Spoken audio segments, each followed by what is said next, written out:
സാമ്പത്തിക തട്ടിപ്പുകളിൽ ജാഗ്രത വേണം. കൂടുതൽ കുടുങ്ങുന്നത് പ്രവാസികൾ.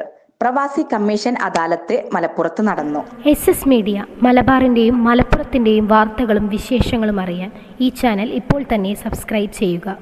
പ്രവാസി കമ്മീഷന് മുമ്പിലെത്തുന്ന പരാതികളിൽ ഭൂരിഭാഗവും സാമ്പത്തിക തട്ടിപ്പുകളുമായി ബന്ധപ്പെട്ടതാണെന്ന് പ്രവാസി commission chairperson justice Sophy Thomas Malappuram block panchayat ഹാളിൽ സംഘടിപ്പിച്ച പ്രവാസി കമ്മീഷൻ അദാലത്തിൽ സംസാരിക്കുകയായിരുന്നു അവർ. വർഷങ്ങൾ പഴക്കമുള്ള പരാതികൾ പോലും അദാലത്തിൽ പരിഗണനയ്ക്ക് വരുന്നുണ്ടെന്നും കമ്മീഷന്റെ കൃത്യമായ ഇടപെടലിലൂടെ പല കേസുകളിലും കാലതാമസമില്ലാതെ പരിഹാരമുണ്ടാക്കാൻ സാധിക്കുന്നുണ്ടെന്നും അവർ വ്യക്തമാക്കി.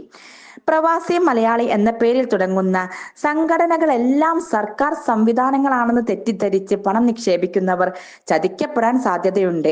ഇത്തരം വ്യാജ സംഘടനകളെ തിരിച്ചറിയാൻ പ്രവാസികൾ ജാഗ്രത പാലിക്കണമെന്നും ഇതിനെതിരെയുള്ള ബോധവൽക്കരണം കമ്മീഷൻ ശക്തമാക്കുമെന്നും ജസ്റ്റിസ് സോഫി തോമസ് പറഞ്ഞു. വിദേശ പഠനം ആഗ്രഹിക്കുന്ന വിദ്യാർത്ഥികളും രക്ഷിതാക്കളും യൂണിവേഴ്സിറ്റികളുടെ അംഗീകാരവും ജോലി സാധ്യതകളും കൃത്യമായി പരിശോധിക്കണമെന്ന് കമ്മീഷൻ നിർദ്ദേശിച്ചു. നോർക്ക ഡിപ്പാർട്ട്മെന്റിന്റെ ഓപ്പറേഷൻ ശുഭയാത്ര പോലുള്ള പദ്ധതികളിൽ രജിസ്റ്റർ ചെയ്ത വിവരങ്ങൾ തേടുന്നത് തട്ടിപ്പുകൾ ഒഴിവാക്കാൻ സഹായിക്കും.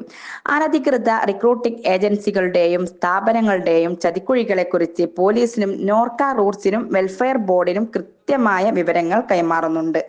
മലപ്പുറത്ത് നടന്ന അദാലത്തിൽ 75 കേസുകളാണ് പരിഗണിച്ചത്. 40 കേസുകളിൽ പരാതിക്കാർ ഹാജരായി. 25 പുതിയ കേസുകൾ കമ്മീഷന് മുൻപാകെ എത്തി. 4 കേസുകൾ പരിഹരിച്ചു. ചില കേസുകളിൽ പോലീസ് റിപ്പോർട്ട് തേടി. മറ്റുള്ള കേസുകൾ അടുത്ത അദാലത്തിലേക്ക് മാറ്റിവെച്ചു.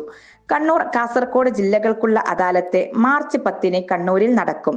അദാലത്തിൽ commission secretary R Jayaram Kumar, അംഗങ്ങളായ PM ജാബിർ, MM നയീം തുടങ്ങിയവർ പങ്കെടുത്തു. Shahida Nasreem, SS news, Malappuram.